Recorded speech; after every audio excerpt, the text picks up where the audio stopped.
turbo vet, like a turbo.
Yo, what's up?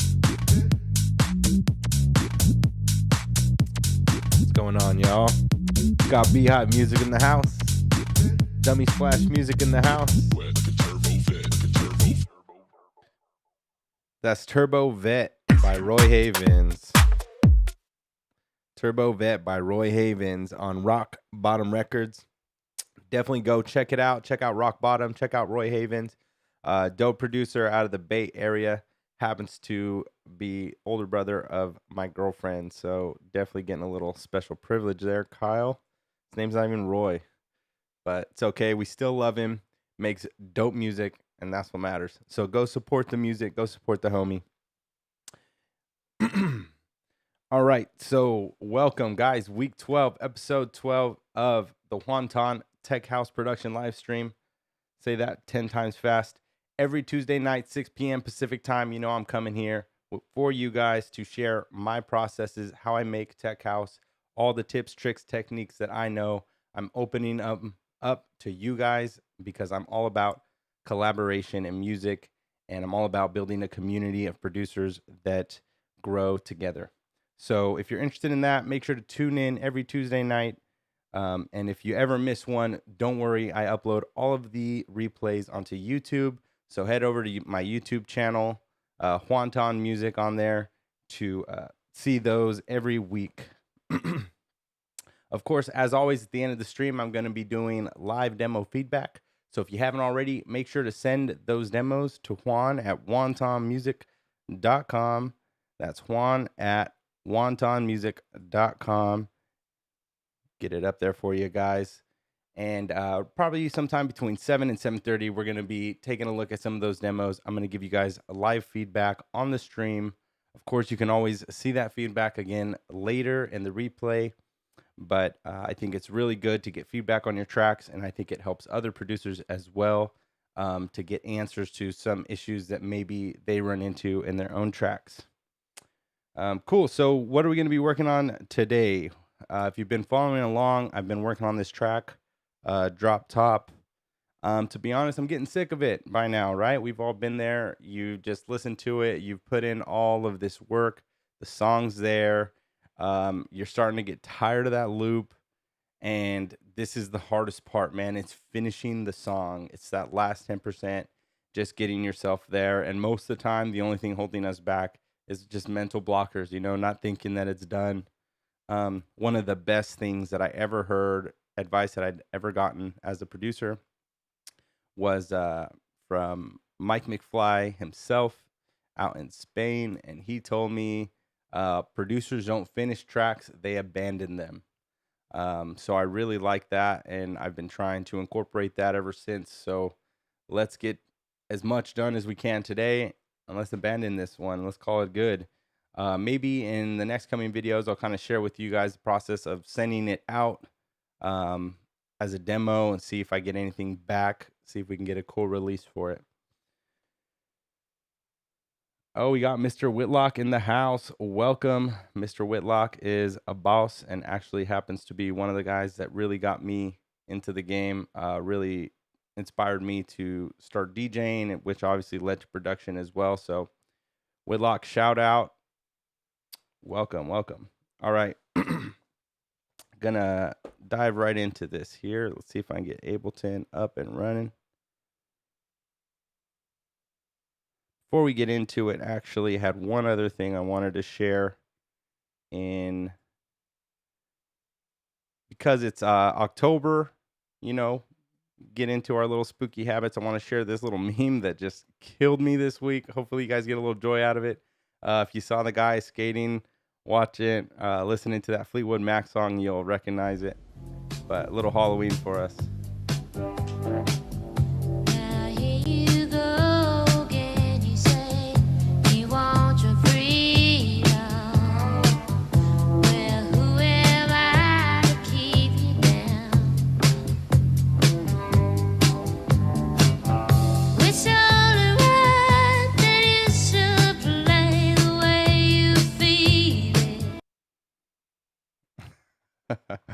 Hopefully you guys enjoyed that as much as I did. This thing seriously has been killing me all week. Love Fleetwood Mac and big Michael Myers fan, so sick meme there. And now we got YouTube ads. Damn you, YouTube. All right.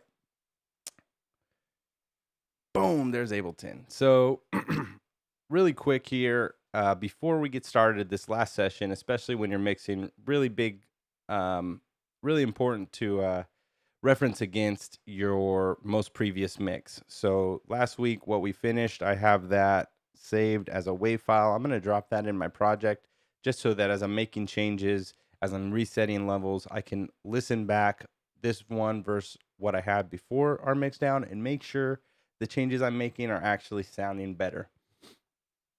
So let's get Finder up in here.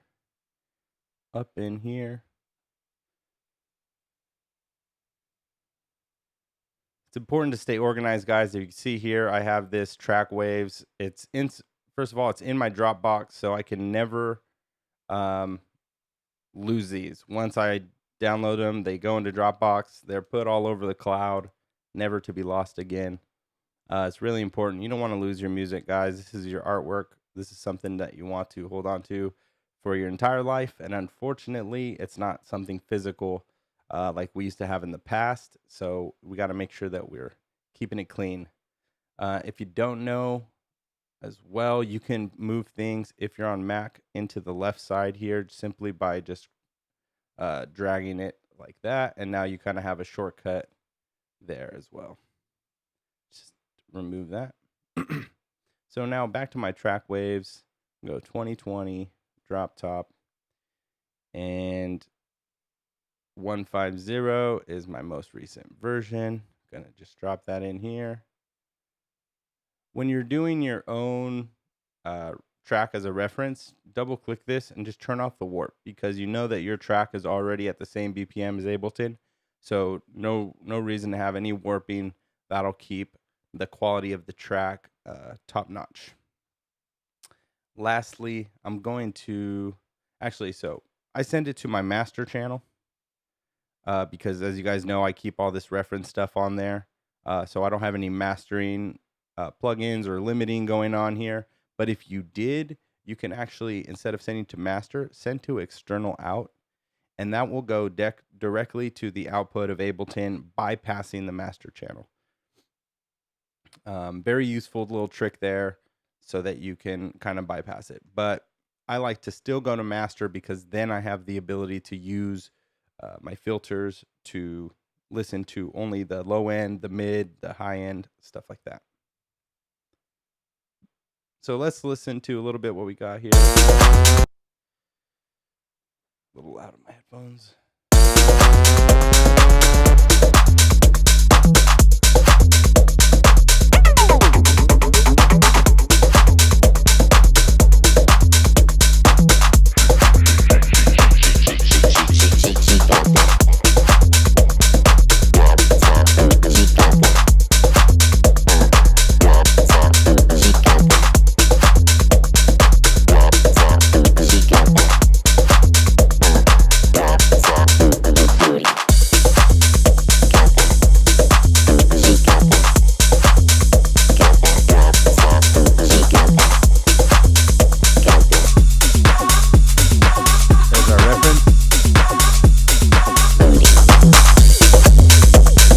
Oh, whoops. Okay, so we're gonna turn that off. We were listening to both there.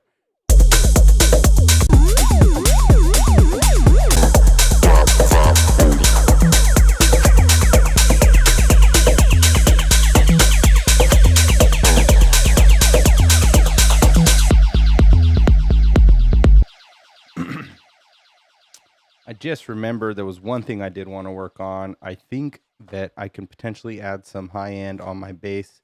I listened to it the other day on my laptop speakers. I noticed I could barely hear the bass speaking out. So we're going to see if we can add a little top end to the bass.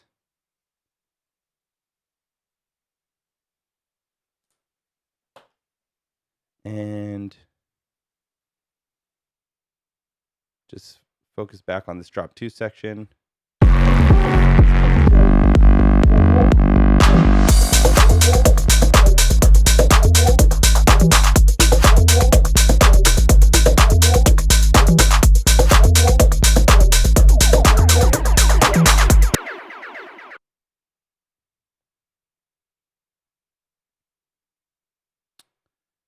Okay.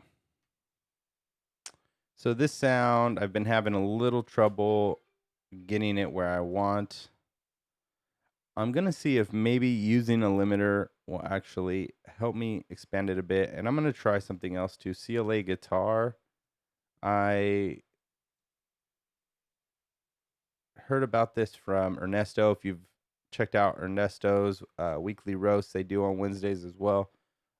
He mentioned this on one of the tracks I got feedback on, and I've kind of been using it since then. And it's great for your synths, the things that your main melodic elements, all the lasers in ear candy, to really help them pop out of the mix. I would probably only use it on your main things, right? So this is kind of a main element. Maybe some stabs or something could be a good thing to use it on. But the best way with this thing is just to load up a preset and start just kind of going through here. You know, if something sounds like it's going to be around what you want, like, doesn't hurt to try it out, but really just kind of popping through them all. What I really like with the CLA guitars is that it adds a bunch of different things. Like it might add low end, treble, compression, but specifically the reverb and delay. Like sometimes this is great. Sometimes maybe you have your own reverb and delay.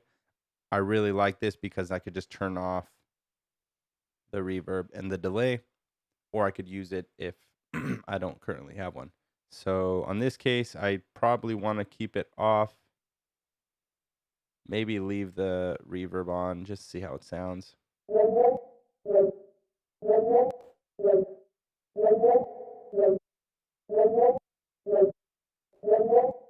So yeah, a little bit definitely doesn't hurt there.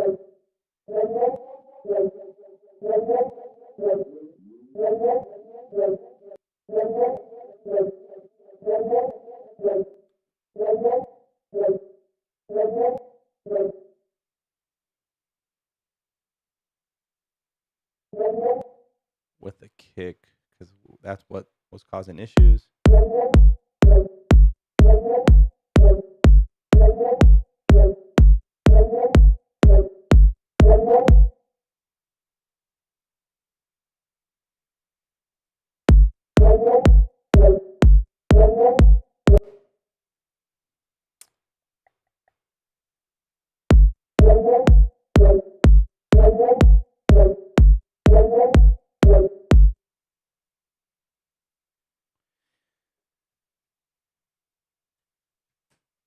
Okay, and I'm going to grab my handy dandy Sonalksis.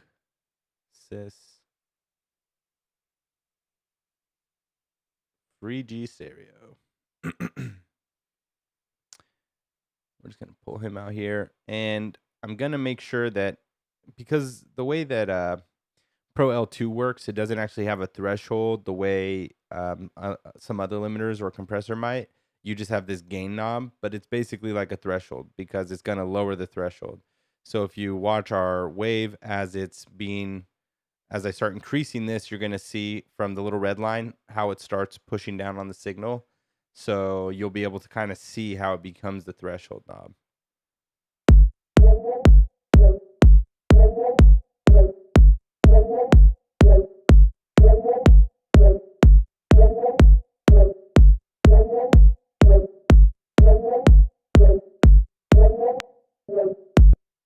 Okay, now without that limiter, I'm peaking at -3, and then with it on, -6, because I set the output to -6, right? So if it's a peak limiter, it's not going to surpass that -6 spot. So now you can use your gain to keep increasing, keep pulling that threshold down, and it'll keep making sure that your volume output comes out at -6.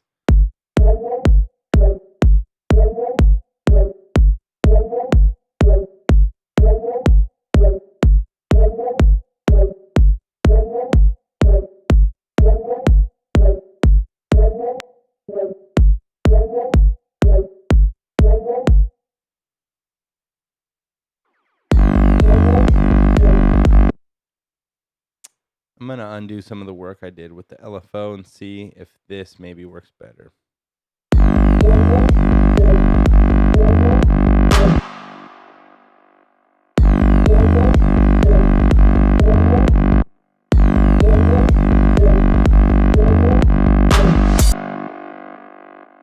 Okay, so now I'm going to start playing with my CLA guitar here a little bit.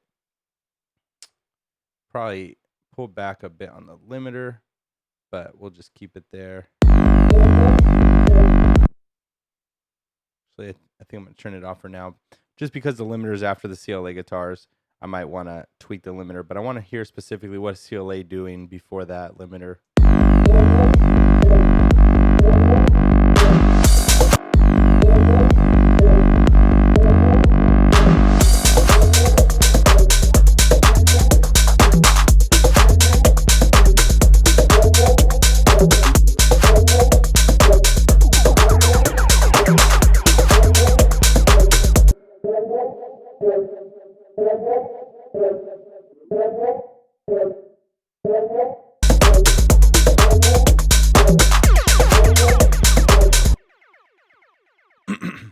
Okay, and same thing with my Sonalksis.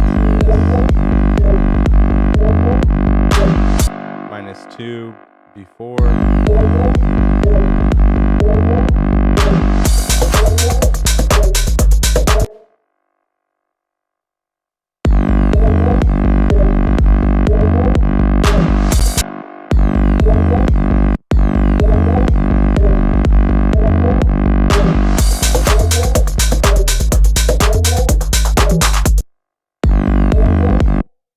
an improvement, and then I'm going to dial in the gain on this guy.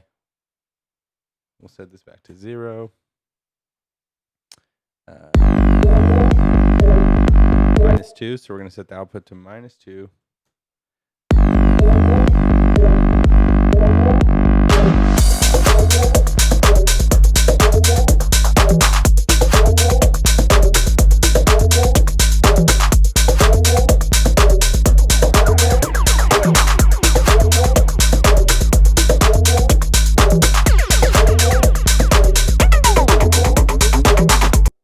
Okay, and I think I kind of hear that distortion going away. So that's really what I was trying to get rid of there. Maybe I can turn it up in the mix.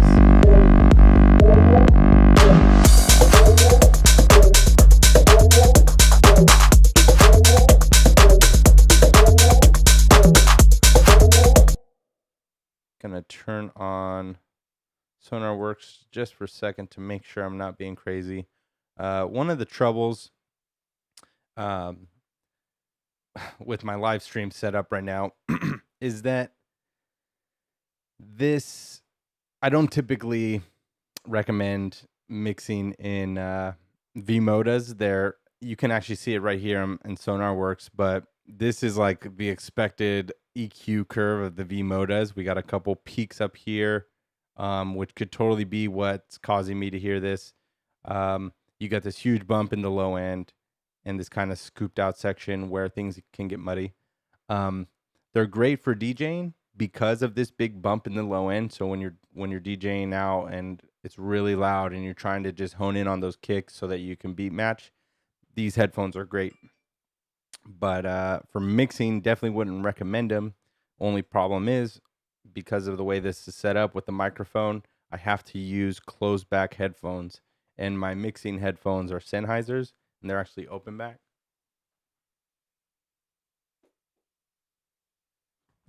A little bit of headphone theory for you guys, but these guys are open back headphones, HD 600s. So what does that mean, open back? It means that the sound coming from the headphones can escape through the back of the headphones. So if you heard me, if you were in the room with me and I'm producing with these guys, you're going to hear the music coming out just like you would if I had a little speaker. Whereas here, you might hear a tiny bit, but it's just going to be muffled, right? But typically, people believe that open back headphones are better for mixing because it's more like simulating being in a real room.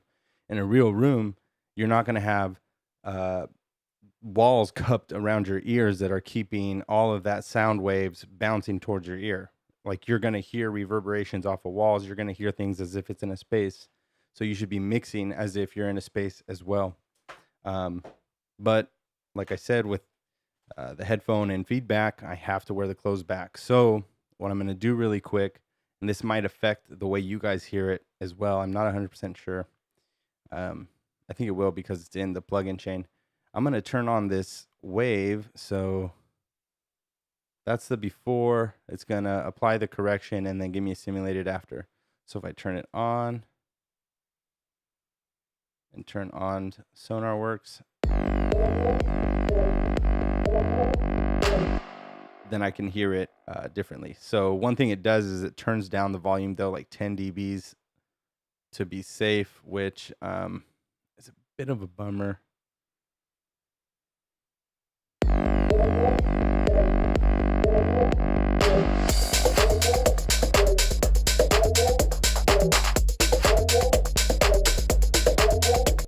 Turn off safe headroom there.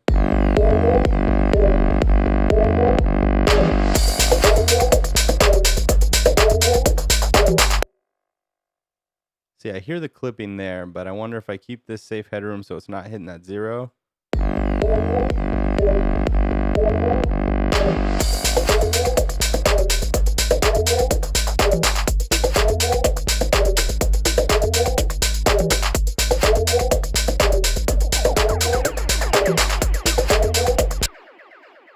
Still a little bit, and I think it's the peak of the kick and this synth. So last thing I want to do to try to fix that is going to be putting multi-band sidechain compression. So I'm gonna look for Pro MB Fab Filter plugin. You guys might have seen this. I used this earlier in this project, I believe.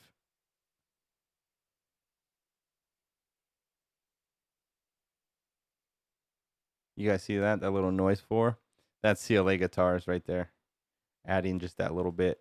I actually don't mind it, but I did want to show that to you guys because a lot of these old emulation plugins, they do add noise to your track.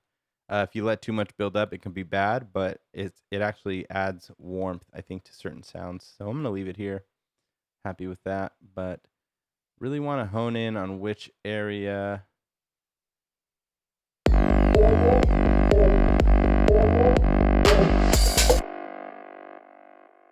I'm having troubles with my kick. So what I can do is here you hit the little triangle. Let me move this into view for you guys. So in Pro MB, you hit this little triangle here. That's going to open up your side chain. And then I'm going to select my kick click track. Okay. So now that's going into the plugin as a sidechain. So then you got to click export here on your little band here. And I think you click external. So let me see if I pull this down.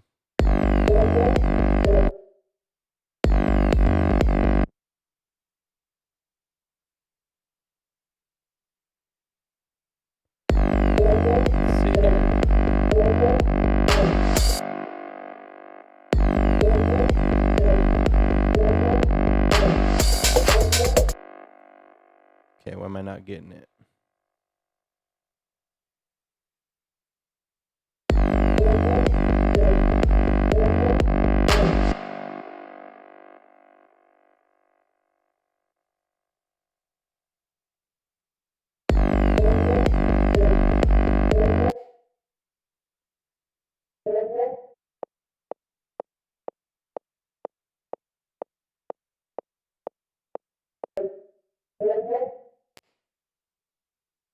Oh, there we go. There we go. My bad. I need to increase the range there.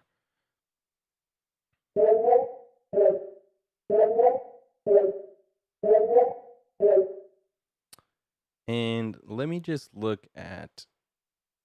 So if you guys have noticed so far, just kind of a reoccurring theme, it's that I'm constantly like using these meters as ways to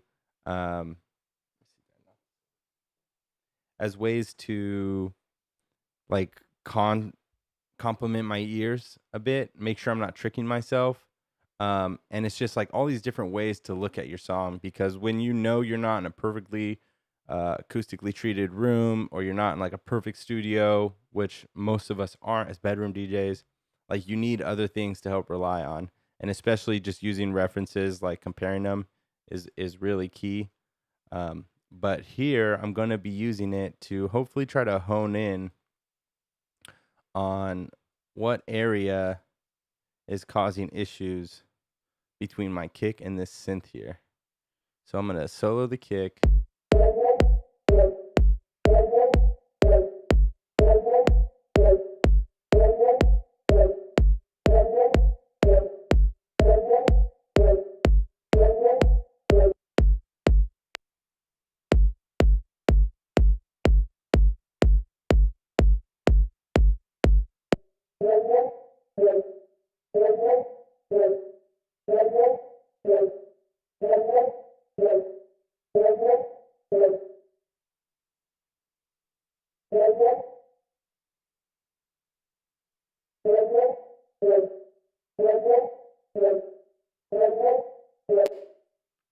And it could even just be that these two frequencies are too high. So maybe let's.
And then it's sounding good. I think I'm liking what I'm doing to the sound, but I want to make sure that I'm not getting too high up as well. So after I added the Pro MB, kind of messed with the levels a little bit. So let me double check everything.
I think I like the way that one sounds the best.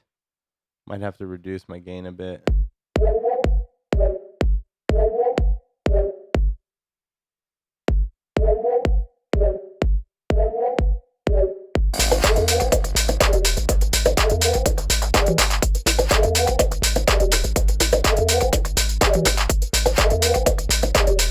And because I'm making it sound louder, even though you guys can see the peaks actually aren't getting louder, I can turn it down because of the perceived loudness.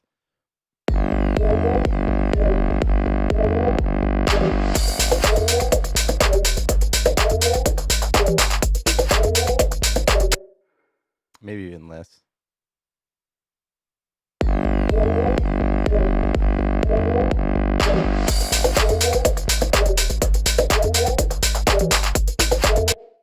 Okay, I think that's all right.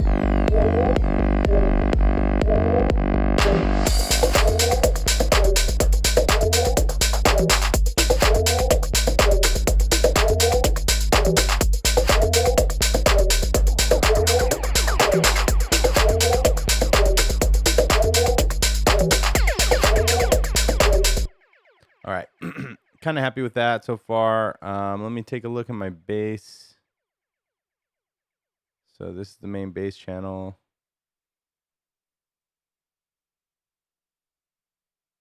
And yeah, I'm pretty much doing nothing.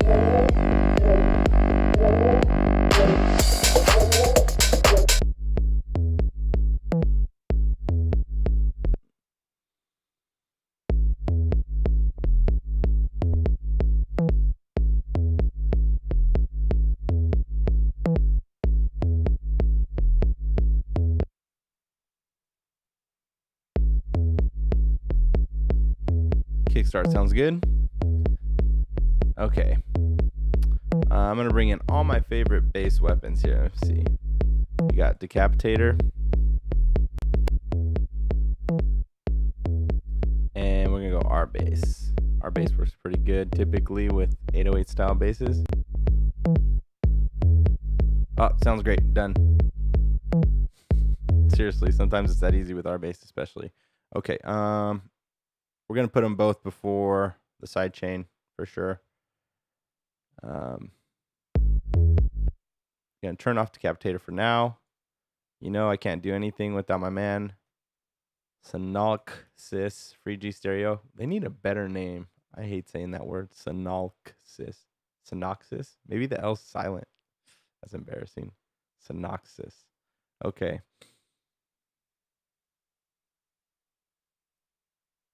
RBass. Decapitator. Probably close Decapitator for now. Just RBass. So there's a couple ways that you can do RBass. Some people say just turn it on and just leave it and don't don't touch it, and just play with this intensity knob. And that's probably what I'm going to do here because it actually sounded good right off the bat.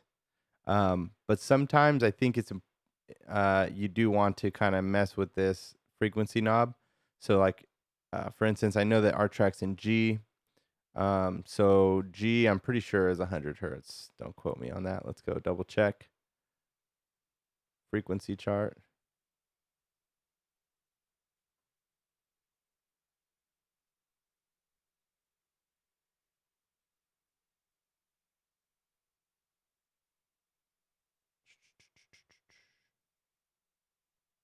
E, F, G.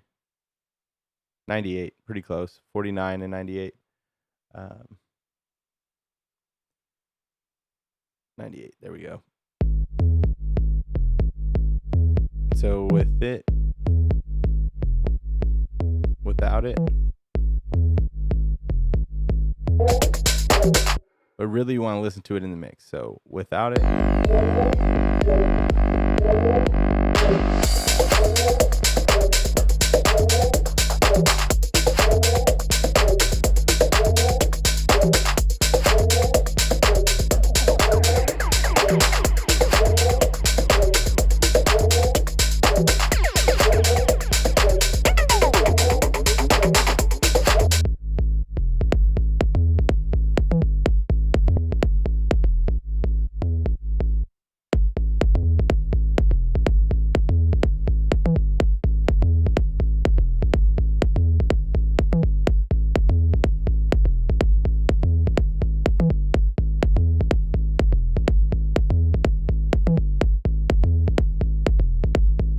okay, and I'm gonna try one last thing. So this is kind of an experimental thing that I've done recently. We're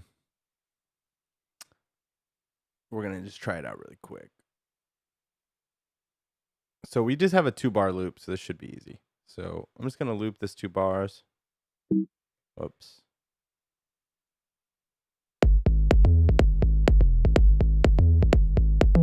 So let's look at it really quick, see what notes we're messing with. So it's gonna hit fold.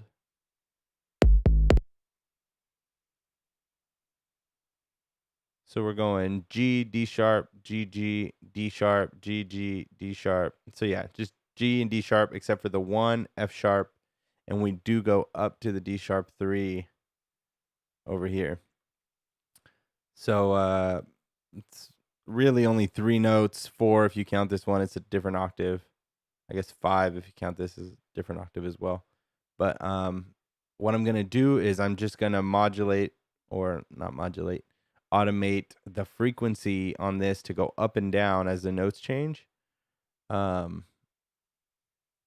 try to get it where we want it. So I'll probably stick with F sharp 1, G1, and D sharp 2. Maybe even D sharp 1. We'll see. But like I don't feel the need to jump up to these other octaves. But maybe I will after. I don't know. We'll see. It's really just doing what sounds good, man. Trying things, asking yourself if it sounds better, A/Bing against something else. So, okay, click the frequency knob on RBass. If you hit this little arrow, you can see all the things that are automatable. Automatable, is that the right word? Automatable. Hit configure too if it's not in there, and you can just choose whichever one you want, like frequency there, and it'll pop up. But whoops, gonna right click that. Actually, what I'm gonna do is group this. Then I can set this to macro 1, and now I can go to the map. You guys see me do this a lot. It's one of my favorite things to do, because now you can set a minimum and maximum. So I want the minimum. So if we turn this all the way down, then the knob here will be set to the minimum.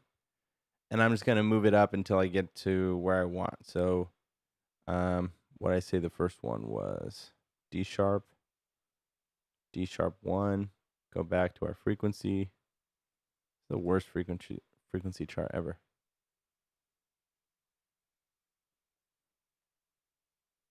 There's a little better. D sharp 1. It's probably this one, 77.8. So we'll call that 78. No reason to be super specific here. I think it only rounds it 78. So I'm gonna click map again. I'm gonna increase this until it's at 78 right there. Then I'm gonna turn my knob all the way up. We're gonna do the top one, which in our case was G, I suppose, G1. So G1 98.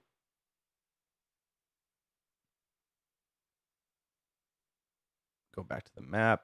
We're going to move the max until it's at 98. If you want it to move slower, hold shift. You do that pretty much everywhere in Ableton. If you hold shift while you're moving something, it's gonna like increase like the definition of your slider. So like if I want to go up in volume over here, I can go up and down really fast. But if I hold shift, now it starts going in smaller increments. So it's easier to dial in. Okay, so I have that automated 4/2 to 5/4. That's going to be like top from D sharp to G. And so the only other option would be E in the middle. So want to make sure we avoid that E. Now that you have that set up, you come in here. We're going to undo the map, click the frequency knob, hit the little plus here. That's going to open up an automation lane. And now we just need to start setting it to the right one. So the first thing that we're going to be in is G. It actually helps if you have RBass open.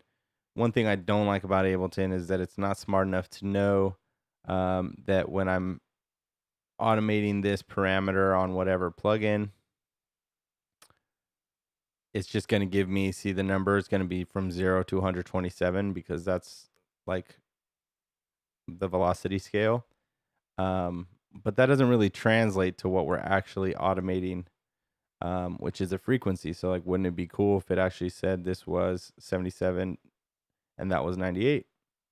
Whatever. I don't work for Ableton, I suppose. We want to make sure that we keep it flat, whatever it is. So start moving this up until our frequency is what we want it to be. This is G, so that should be 98, the highest actually.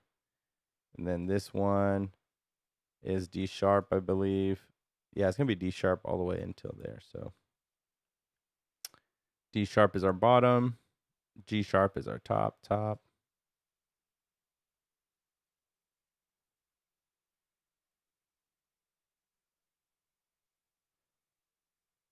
So kind of little tips and tricks for working with Ableton clips too and automation. If I undo that, if I just grab this here and pull it, see how the whole everything to the side just shifts from the other points? Well, if I highlight the section instead and then I just move my cursor until the line turns blue, it allows me to just move that line up and down in there. So do that. Then I know this is going to be D sharp. This is D sharp as well. This is D sharp. And then finally, this is the only one that's F. So what is F? Wait, is it F or is it F sharp? F sharp. So F sharp is going to be 92.5. So then highlight this section. And we're going to move this till 92.5. Call it 93. 92.5. Perfect. Okay, now let's listen to that.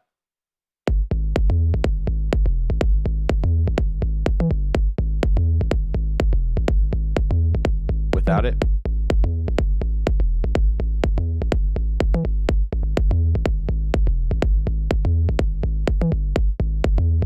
Now we know that could be tricking us, so let's double check our meter. Turn it off. Minus 346, minus 307. Turn it back on. So now it's peaking at 0. It's fine. We have an output knob. -3.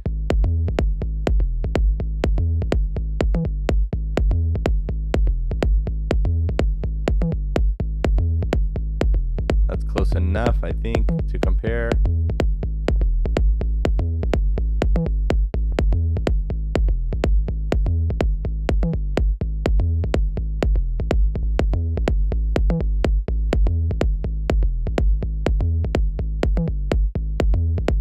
Yeah, I think it sounds better. I'm a little worried what it's doing to that sub note.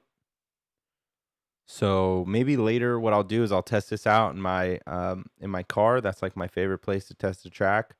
I just think when you're like in the enclosed space, it sounds really good. It really allows me to listen to that punch of the kick. Plus, I listen to so much music in there. Like I'm used to knowing what bass should feel like.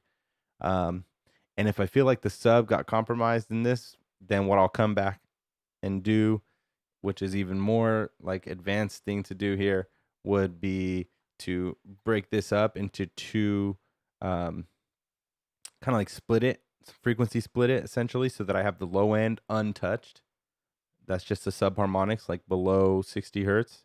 And then above that 60 hertz, I'll have like a second chain. And on that one, I'll put the RBass and then EQ the bottom out so it doesn't get in the way of the original sub frequency. Because sometimes, what makes a really good sub is that at the very lowest frequency, it's just a simple sine wave, and that hits the hardest. So when you split them and you work on the high end differently, you can maintain that low end and hopefully boost like some high end presence, even though it still will sound just like one sound.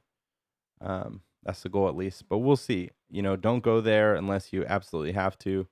A lot of times less is more. So the thing to do here now is just copy this and just paste it everywhere that I'm playing the bass, which is really simple. Just start at the beginning. I know that this bass line is not changing at all. If I was doing a different instrument where maybe it plays a different melody or some notes are missing, you'd want to make sure very carefully that all those sections are correct. But in this case, it's my bass line. It's 2 bars. It repeats, copy and paste. Like it doesn't even matter that I pasted it in there because nothing's playing. Okay, maybe we'll see the decapitator if it does anything. So get my meter.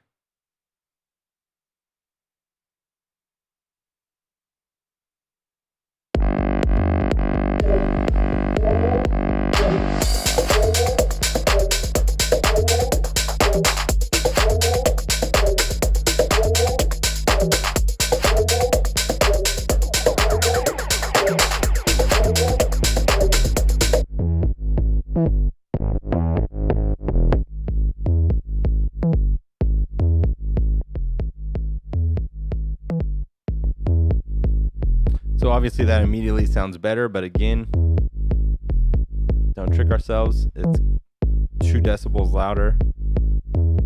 So there's 2 ways you can do it. Reduce the dry wet, which is not going to ever get you fully there unless you turn it back down to dry, or turn down the output. I like to use a mix of both simply because I want to keep a little bit of dry signal in there. Think about dry wet as just a parallel chain. If you see me do my chains here in Ableton racks all the time with 2 chains, it's the same thing, except you're reducing the amount of the wet chain versus the dry chain. Or if you have it all the way wet, you're only basically using the wet chain. So just reduce it a little bit, then bring the output down until my peaks are similar. So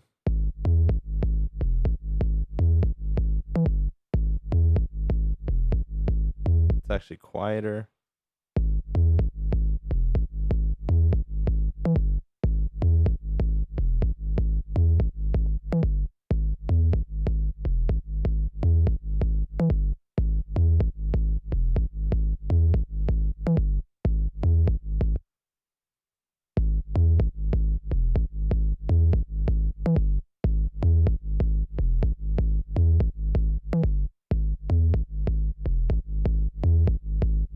Yeah, I think it sounds a little better right there. And we're not getting an increase in the peaks. I think we might even be getting a slight decrease.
Okay, I'm digging that, guys. I think it's most of the way there. I'm a little worried that my ears are already getting a little tired. I noticed myself wanting to turn up my volume knob a bit on the headphones. And it's really important at this stage in the mix that you're not mixing with tired ears too much. Like, don't go do a 4-hour mixing session with no breaks. If you do, make sure that you mix in a 15-minute break. Relax your ears for a little bit. Go for a walk. Let your ears pick up other noises, so that when you come back, you'll have that fresh ears and fresh decision-making ability.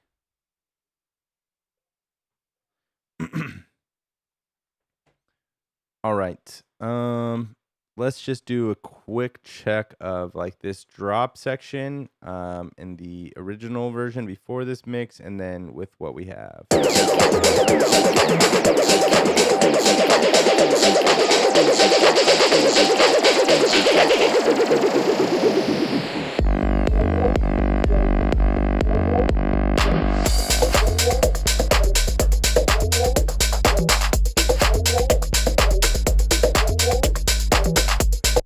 So biggest thing I hear there is that the synth we were messing with is really quiet there.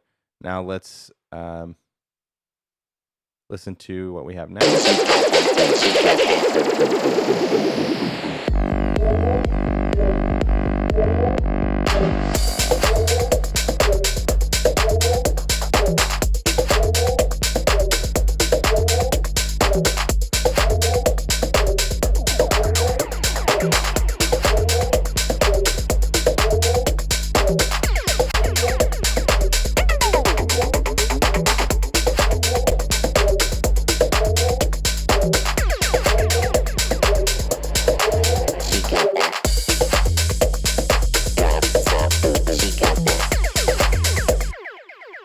So hopefully that bass comes in a little bit better on the computer speakers. Maybe somebody, if you got some computer speakers, let me know as we cycle through these. Is the bass coming in a little bit better? Without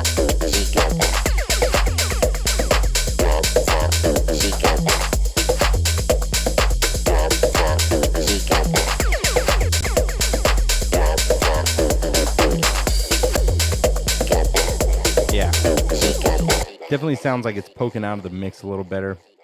So we're definitely going to have to try the car test on that one later. But I'm pretty happy. About an hour of mixing. I mean, I think it's pretty much there, guys. At this point in the mix, like, I'm going to do my best to get it up to kind of like my standard. But as my ears are kind of getting more used to the song, it gets harder and harder to pick things out. So this is where it's vital to get feedback on this track. And I'm thinking, you know what? maybe I'll submit this to the Wednesday roast tomorrow, Ernesto's roast, and see if I can get some feedback on the mix. Help me pull that a little bit more out of it. Maybe they'll have some ideas on the arrangement as well. But it's really important to get other professional ears on your music, like I say all the time. So I think that's the plan for this one. Otherwise, I'm really happy with it, guys. Dope track I got going here.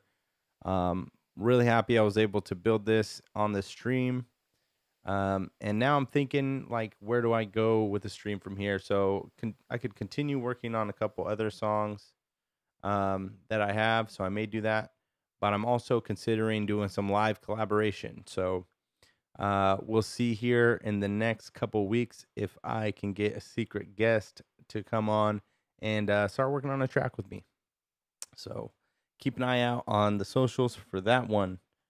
Hopefully I got some demos from you guys. We're going to go ahead and jump into demo listening really quick in the chat. Dummy Splash says the RBass automation stuff was super interesting. Glad you like it, man. Really cool plugin. A lot of people talk about it, but nobody really ever says how to use it. And there's obviously different ways to use it. So definitely check that out if you don't have it already. Waves RBass. It should be one of your go-to plugins. And eventually we're all going to have some Waves plugins, as much as it can be a pain to install. All right, let me go check here for some demos.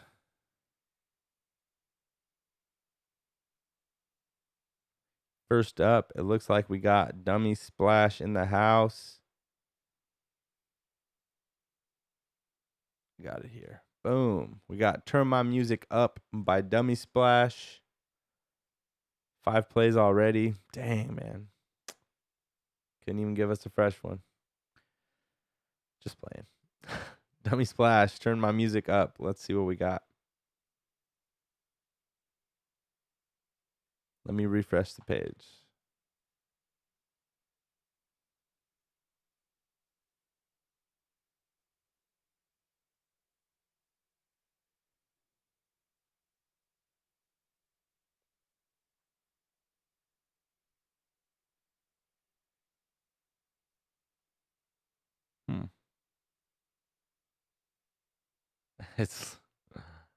It's slow from all those hits. Yeah, man. So many people listening to this track right now.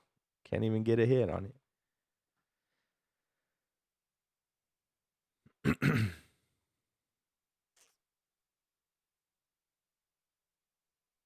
Come on now. Is it just SoundCloud? What's your problem, SoundCloud? Nope.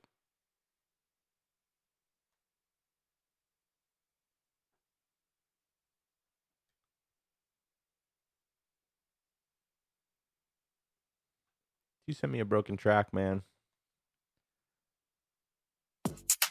Okay, there we go.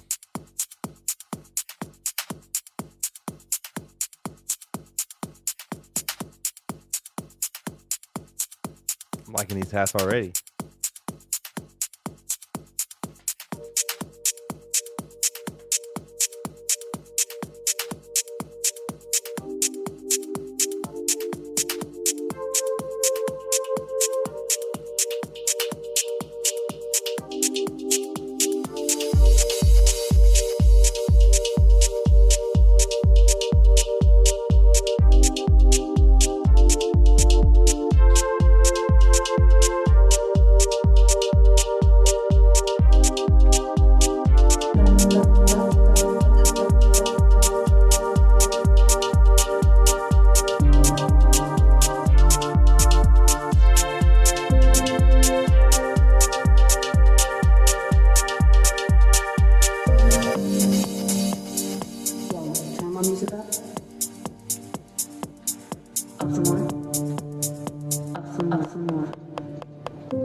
Turn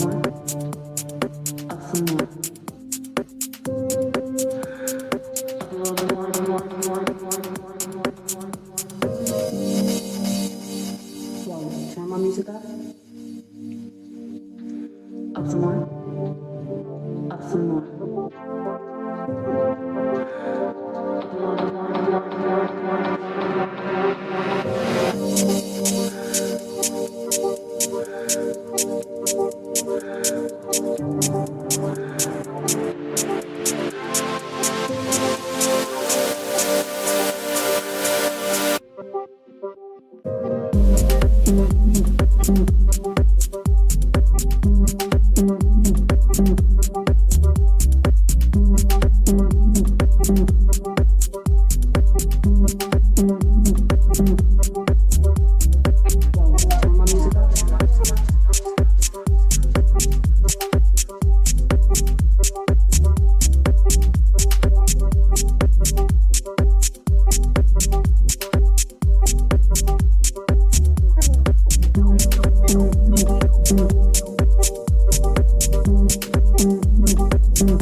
Skip ahead a little here. We got a 7-minute song. Okay. All right, dope beat, man. Let's see.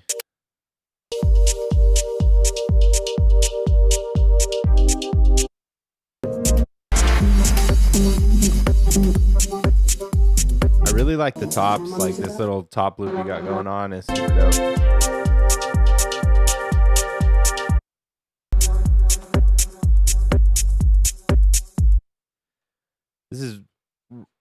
It's pretty techno-y, I'd say. So I don't know if you're going for this, but it feels like there's times where there's not really a melody, like especially right here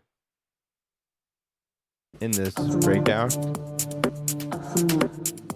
So you took away the bass, and the bass is really like the only melodic element you have going on. It's kind of like the main idea, the hook a bit. It's not even really. Let's see. A lot of times we don't think of the bass as being our melody, but in a lot of house and techno, it does end up being the main melodic driver. So when you take it away, you're kind of taking away like the hook, if you will, kind of the thing that's the main idea of the song. You're taking it away, so then you're kind of left here without it, and it makes it feel empty. So maybe I think you need to focus on adding some melodic elements, because you have like these other sounds in the back, and you have a bunch of ear candy, but the sounds in the back are really playing like chords. They're not really the melody; they're just the chords.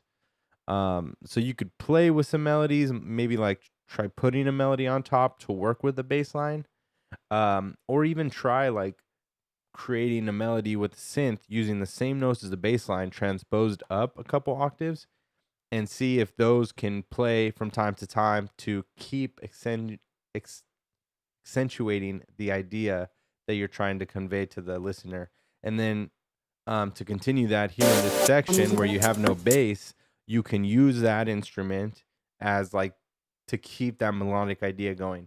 It's key that you have this like 1 to 2 bar idea that's just continuing throughout the track. That's what makes this music so repetitive and so kind of hypnotic at times, right? You want to be lost in the trance of the song. Well, you need that hook to keep playing, and you're losing it here, right? So a couple ways to do that in the breakdown. Use the bass, but high passed. So just a high pass version playing the melody.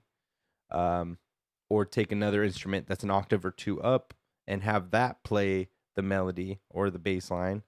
Or come up with some more melodic elements that can help carry you through. The main thing is just that this section, you want something to keep the idea moving, and you're losing that there. Let me see. There's a couple places where the bass comes in, but you have like these effects building up, and then as they're releasing, and you have like the cool delay on the crash, I lose like the first kick, and the first kick coming back should punch me in the chest. So what I think you can do there is whatever that reverb buildup effects are, make sure that those are sidechained to the kick, so that when the kick comes back, boom, it's everything else going to duck out of the way. Boom, here comes the kick. Then they come back, because you know, I see what you're going for. You want to hear the delay of all the stuff kind of fizzling out, and that's cool. So we just want to help that kick transient punch through the mix. And I think right here specifically. So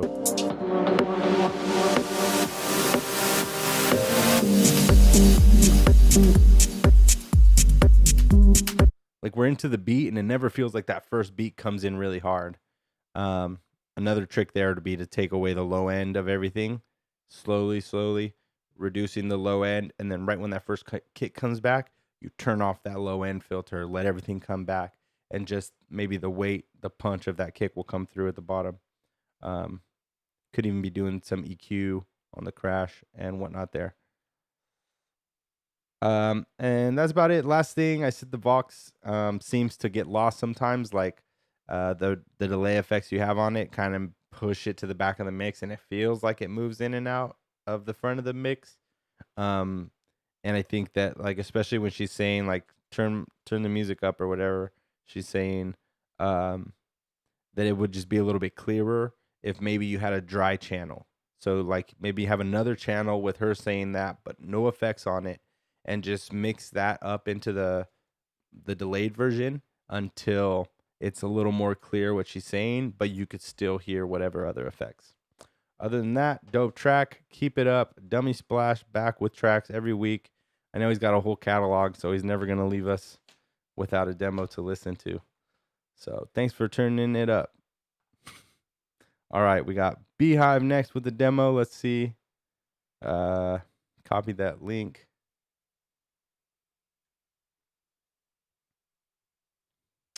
We got the Beehive. How dare you? Let's see. Really quick, back in the chat.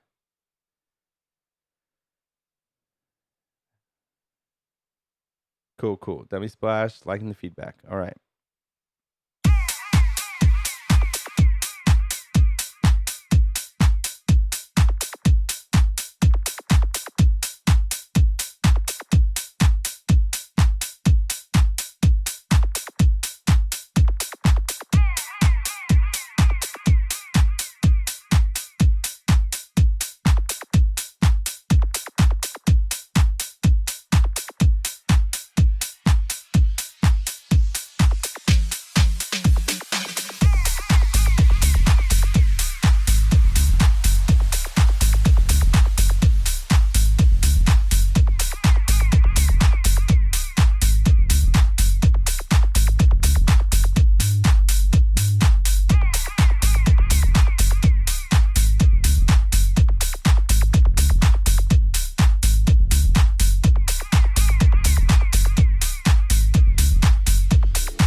you.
matter how sad and angry I am, I do not want to believe that.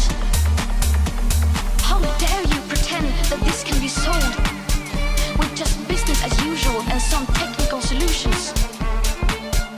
You have stolen my dreams, my childhood with your empty words, and yet I'm one of the lucky ones. People are suffering. People are dying. Entire ecosystems are collapsing. We are in the beginning of a mass extinction, and all you can talk about is money. How dare you?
All right, Beehive, how dare you?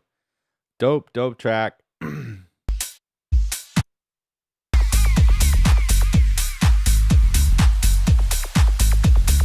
Yeah, man, dope track. I really love the bass. There was part at the beginning, kind of like the last notes that you have in the bass line. Feels a little awkward just right here. It's just like a boom, boom, boom, boom, boom, boom. It's a change from like the initial melody, and it feels a little bit like out of source with it. I don't know. I don't know if it's the notes or it just feels a little awkward there. But kind of to that point, and to erase everything I just said, I don't even notice it after that beginning part. The rest of the song, like, it works perfectly fine. So I don't know that I would even change it if I was you. Just something to ponder there. I did want to say this though. I love what you did with the violin. I mean, who the hell uses a violin in like bassy tech house music? But you guys pulled it off, and I think it's super creative. And I just want to point that out to everybody else that's watching. Like, they didn't know that that was gonna work. You know, they were just like, "Oh man, this violin sample, what the hell? Let me go play with it." I imagine that that's probably what you guys did.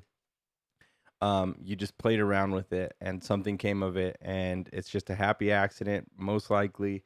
And I think it's super dope, man. You guys got to get creative with your music, like put your personal spin on it. Don't just try to do the same things over and over. And this is a really good example of that, like really trying to stretch yourselves and do something cool. So kudos to Beehive.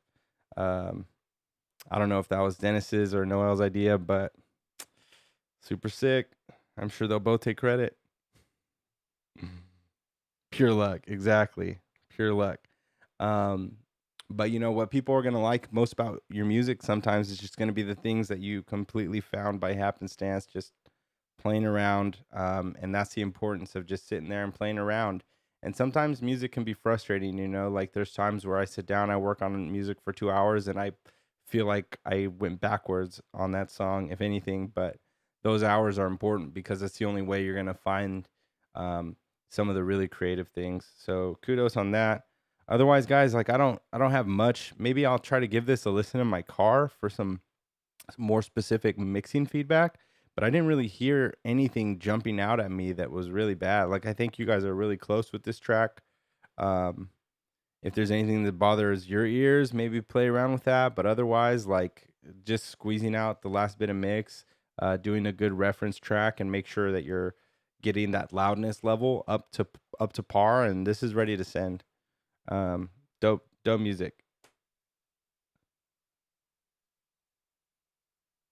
Oh, it's nice, man. Yeah, no. There's parts that definitely feel like there's a lot going on. That's like I hear that a lot with you guys' music, just a lot of ear candy and a lot of cool sounds, but you make them work together. I mean, like, how the hell do you even do this section here?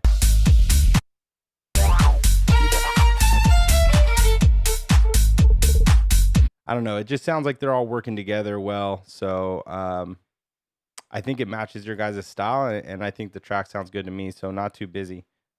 Whatever you did, it worked. Great track. Great track. Great track for Beehive. Go hit them with the follow for that fire. Hopefully we can keep them coming back with more and more demos until they're big, bad producer DJs and don't have time for Juanton's live stream. They grow up so fast. Okay. So not seeing too many more demos in here. So we'll just leave it at that, I suppose. Let's see here. Unless you guys have any questions in the chat, we'll be calling it a day. Let me see if we can get another Roy Havens records out here just to support the homie.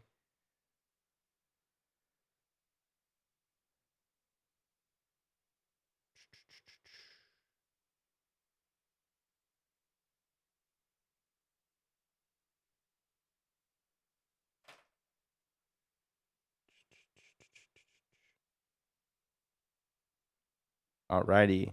So to close it out for us, we got a 2-for-1. We got Roy Havens, the homie, and the other homie, Big Riff, aka Riffa, who's moved back away from the Bay Area. We missing you out here, homie. But they have this dope track they put out. I think it's one of OKNF's best-selling records. It's called I Want You. If you don't have this one yet, go pick it up. Drop it in your sets because you're missing out on this fire.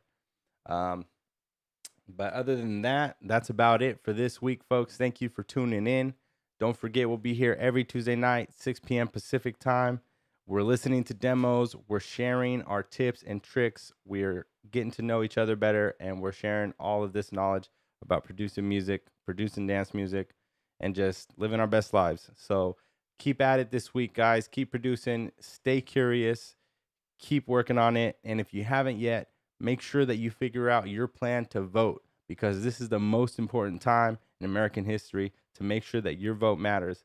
That's what this country is all about. So go out there and get it done, guys. So until next time, I'm Juanton. See you later. Riffa and Roy Havens, I Want You.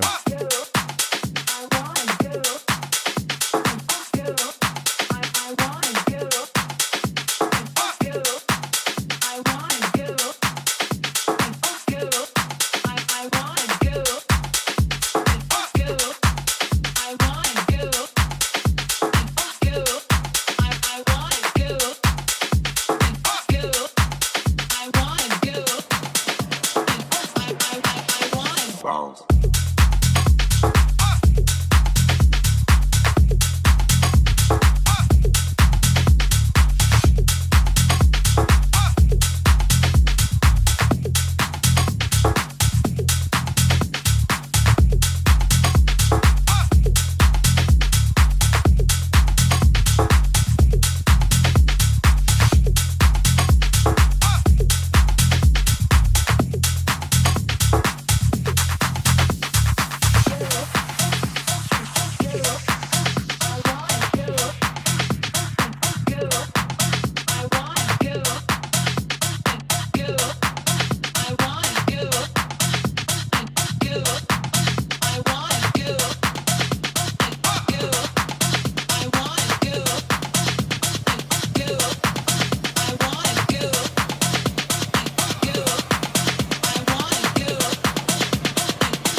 bounce.